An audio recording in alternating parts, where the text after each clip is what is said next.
Écoute ce message, peu importe ton niveau d'entrepreneuriat, dans la vie en général, ça n'a aucune importance. Je veux te partager ce que j'ai profondément dans la tête pour réussir à faire ce que je fais. Depuis que je suis tout petit, je fais ce que j'aime. Je skate avec mes potes et je suis plutôt sociable mais assez timide à la fois. L'école n'a jamais été mon truc. Je ne bossais pas et je préférais passer mon temps à skater et à faire des trucs que j'aimais. C'est là qu'on te dit, dans la vie, on ne fait pas que ce que l'on aime, Antoine. Où il y a un temps pour jouer et un temps pour travailler.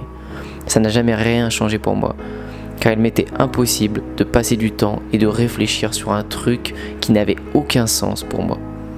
J'ai redoublé ma 6e et j'ai toujours menti sur mes notes pour ne pas être privé de ma liberté de skater avec mes potes. Il n'y avait que ça qui comptait à mes yeux. J'ai grandi et je suis arrivé dans un lycée professionnel commerce. Là, j'ai bien réussi car la moitié du travail à faire était sur notre entreprise de stage. Et devine quoi ? J'avais réussi à me mettre dans une boutique de skate et de surf. C'est à ce moment-là que j'ai compris que j'étais fort et que je prenais plaisir à bosser sur des choses qui m'intéressaient et qui faisaient sens avec moi. J'ai eu mon bac pro avec mention. Ensuite, je suis parti sur un BTS parce qu'on te dit qu'un bac pro, ça ne sert à rien. Là, je bosse moins et mes résultats ne sont pas terribles parce que c'est encore trop axé sur des trucs qui n'ont pas d'intérêt à mon sens. Donc je ne bosse pas, je passe mon temps à surfer. La 2e année, j'ai séché énormément les cours, ce que je n'avais jamais fait de ma vie. J'étais une personne simple, je ne foutais pas le bordel dans la classe, mais je ne disais rien et je ne bossais pas. Je passais juste mon temps à faire ce que j'aimais. Et j'ai rencontré des personnes dans le domaine du marketing de réseau cette 2e année qui m'ont montré qu'ils gagnaient leur vie en fonction de leur effort et qu'ils faisaient ce qu'ils voulaient. Et j'ai découvert le monde de l'entrepreneuriat. 2 mois avant l'examen, j'ai arrêté les cours. Je peux pas te parler de tout mon état d'esprit à ce moment-là, mais j'étais 100% déterminé à entreprendre. C'est très bizarre car c'est allé tellement vite pour moi que je ne réalise pas complètement encore. Pourquoi on me demande des interviews aujourd'hui ? Pourquoi des gens me reconnaissent ? Pourquoi je peux surfer où et quand je le veux ? Pourquoi je n'ai plus de problème d'argent ? Pourquoi je peux aller voir ma famille quand je le souhaite ? C'est moi qui ai toujours envié ce genre de personnes. J'ai avancé et progressé sans jamais m'arrêter, j'en suis arrivé là. J'ai beaucoup changé depuis que je me suis lancé à entreprendre. Pas dans le comportement, je suis toujours le même, mais dans l'état d'esprit. Je n'ai plus du tout la même vision de la vie et je vois plein de possibilités là où je voyais des rêves il y a peu, sincèrement. Je ne me prends plus la tête et pour presque plus rien, je dédramatise tout. Tu dois le faire. À quoi ça sert de penser pendant 6 mois à ta copine ou ton copain qui t'a quitté alors que tu sais très bien que ça ira mieux dans 6 mois ? Tu perds juste 6 mois à te morfondre.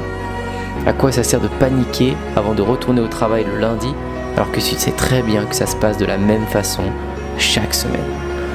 Et l'argent, le sujet des plus grandes paniques. Personnellement, je dédramatisais les impôts, les taxes, l'éventuel crash de mon entreprise, la peur de tout perdre, ou peu importe, car je sais aujourd'hui faire de l'argent, je sais comment le faire. Et je sais surtout que le plus passionnant, c'est le parcours pour y arriver. Je peux repartir de zéro, que je m'en fous. C'est dingue de pouvoir se dire que c'est possible quand on ne l'a pas fait. Surdoué, héritier ou autre, je ne suis rien de tout ça. J'ai commencé à entreprendre au moment où j'ai ressenti cette sensation que tu as peut-être déjà vécue. Et écoute bien parce que je ne sais pas si ça va te parler. C'est cette sensation qui me fait comme un bug à un robot. Je réalise que tout ce que je vis, que moi, mon corps, ma capacité à marcher, à courir, à rigoler, tout ça va s'éteindre un jour. Tout va s'arrêter. Quand j'y pense et que j'y réfléchis profondément, ça me fait comme un bug. J'arrive pas à voir ce qu'il y a après, j'arrive pas à comprendre. C'est très dur à décrire et je ne sais même pas si tu t'identifies là-dedans, mais c'est ce que je ressens et je veux te le faire partager. C'est une sensation indescriptible que j'ai commencé à avoir il y a pas longtemps. Pour la ressentir, tu ne peux pas te dire « je n'ai qu'une vie » comme tu l'entends dans les citations sur Google, mais tu dois y penser et y réfléchir profondément. Ça doit juste te faire réaliser que tu n'es que de passage sur Terre, que tu dois tout tenter, tout. Il n'y a pas de limite, pas de règles, je t'assure.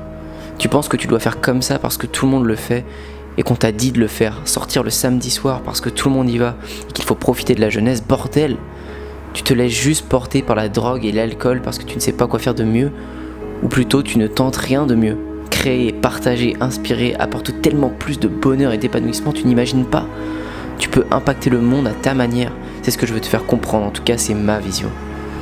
En fait, tu fais ce que tu veux, tu peux faire ce que tu veux, c'est la vie, c'est ta vie, pas celle de tes parents ni de tes amis.